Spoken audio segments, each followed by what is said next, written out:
दोस्तों, आप लोगों का स्वागत है हमारे चैनल टेक्लॉयर्स में। आज हम लोग बात करेंगे सीआरपीसी के एक सेक्शन के बारे में जो कि चैप्टर 3 के अंदर दिया गया है, सेक्शन 29।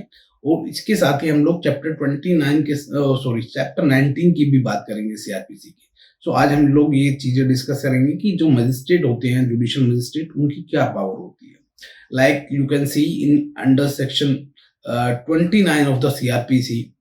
उसमें क्या दिया गया है कि the court of the chief judicial magistrate में बी pass any sentence authorised by the law except the death और इम्प्रिजनमेंट ऑफ लाइफ और imprisonment of term exceeding 7 years। जो आपके सीएमएम होते हैं वो 7 साल तक की सेंटेंस पास कर सकते हैं and they can impose any fine. Okay, now the section 29 clause 2 is talking about the magistrate first class.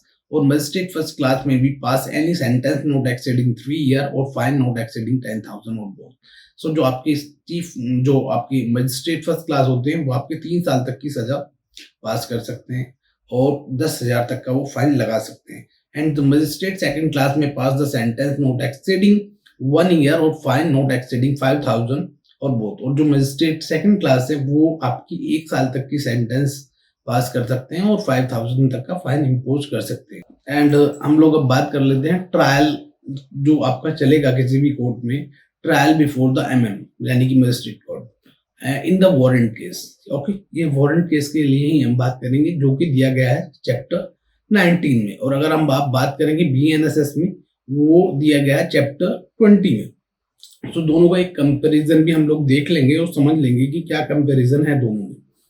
Okay, अब हम लोग बात करते हैं कि जो सेक्शन 9 चैप्टर 19 है सीआरपीसी के अंदर, और अगर बीएनएसएस की बात करें जो चैप्टर 20 है, वहां पे आपका सेक्शन 238 दिया गया है, कंप्लायंसेस विद 207।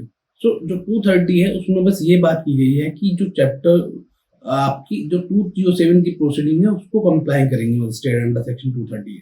दैट्स मीन अगर उनके पास कोई केस आता है और उनको लगता है कि जो ये केस आया है, लाइक सपोज कोई केस है जो कि आप शेड्यूल 1 में देख सकते हैं कि ट्रायल बाय सेशन है।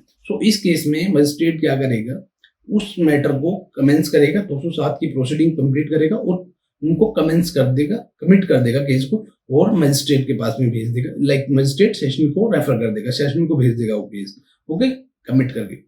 नाउ इन सेक्शन, अब सपोज वो केस ऐसा है कि मजिस्ट्रेट फर्स्ट क्लास को ट्राई कर सकता है।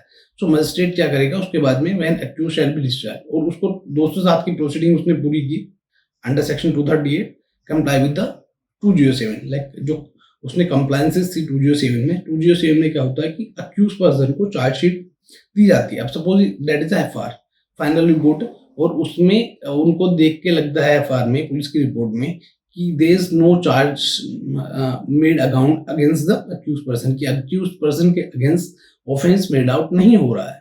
Under section 239 when accused shall be discharge, magistrate accused को डिस्चार्ज कर देगा। ओके, नाउ अब अगर पुलिस रिपोर्ट को देख के प्राइमा फेसी ऐसा लग रहा है कि नहीं ऑफेंस मेड आउट हुआ है, ओके, ये ऑफेंस इस अक्यूज ने किया है, मजिस्ट्रेट यहाँ पे अंडर सेक्शन 240 चार्ज फ्रेम कर देगा।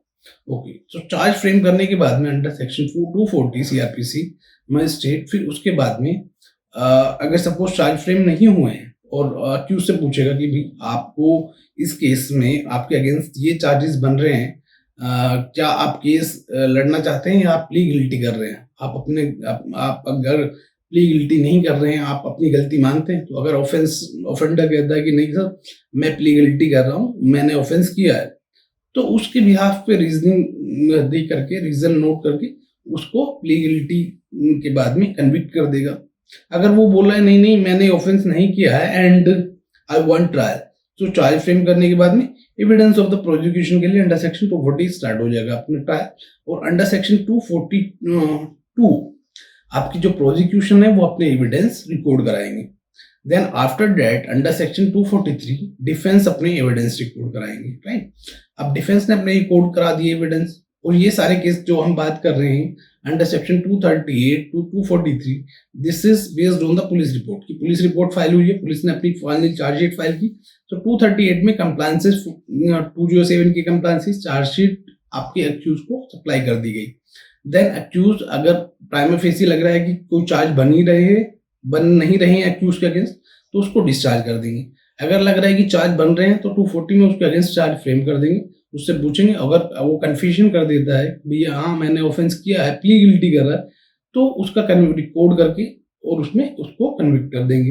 अगर नहीं तो फिर उसका 242 में प्रोसिक्यूशन के एविडेंस रिकॉर्ड कराएंगे। 243 में आपकी जो एविडेंस है वो हम लोग रिकॉर्ड कराएंगे डिफेंस के अक्यूज पर्सन के। देन अगर केस इंस्टीट्यूट हुआ है other than police report, like complaint case है, सो अंडर सेक्शन 244 एविडेंस जो प्रोसिक्यूशन है वो अपने एविडेंस लेके आएगा। प्राइमा फेसी अगर केस बन रहा है उसके बाद में वो एक मजिस्ट्रेट आपकी, अगर 200 में सपोज ऐसा हुआ है तो मजिस्ट्रेट उसमें एक प्रिलिमिनरी इंक्वायरी कराएंगे। अब प्रिलिमिनरी इंक्वायरी की रिपोर्ट जब आएगी, अगर उसमें प्राइमा फेसी दिख रहा है कि कोई केस नहीं बन रहा है पुलिस रिपोर्ट पे, तो उसके क्योंकि ये जो केस है आपके इंस्टीट्यूट हुए हैं अदर देन पुलिस रिपोर्ट, 200 में एक प्रिलिमिनरी इंक्वायरी कराई या जो एविडेंस देख के प्रोसिक्यूशन के वो ऐसा लग रहा है कि केस मेड आउट हो ही नहीं रहा, तो under section 245 magistrate can discharge to the accused person.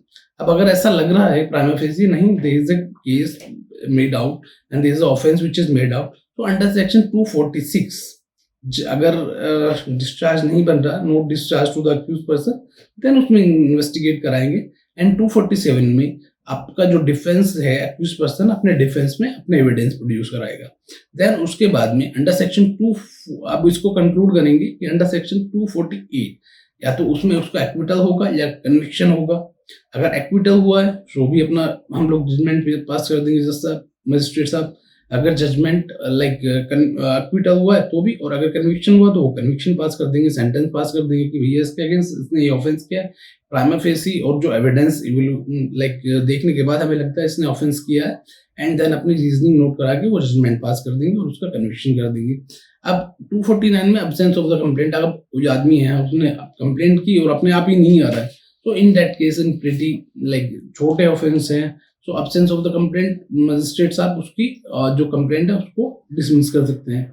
Okay, and under section 240 compensation for the acquisition without reasonable cause. अब किसी ने झूठे की आरोप किसी के ऊपर लगाए थे तो उस केस में जो अक्यूज पर्सन को कुछ कंपनसेशन दिया जाता है, दैट इज अंडर सेक्शन 240। सो उसमें अक्यूज पर्सन को क्या कंपनसेशन कैसे ग्रांट होगा, ये सब चीजें हम अंडर सेक्शन 240 देख सकते हैं कि कंपनसेट ग्रांट किया जाएगा ऑन द रीजनेबल कॉज कि भैया इसको आपने इस केस में झूठी तरह से फंसाया था, now you have to like complainant को अक्यूज पर्सन को कुछ कंपनसेशन देना पड़ेगा। सो उस पे हम अंडर सेक्शन 240 बात करते हैं। अब इसके बाद में हम लोग नेक्स्ट चैप्टर की अगर बात करेंगे, जो next chapter I am going to deal in next video, that is chapter 20, that is you talk about the summon cases. This is all about the warrant cases की वारंट केसेस में magistrate अपनी proceeding कैसे करता है।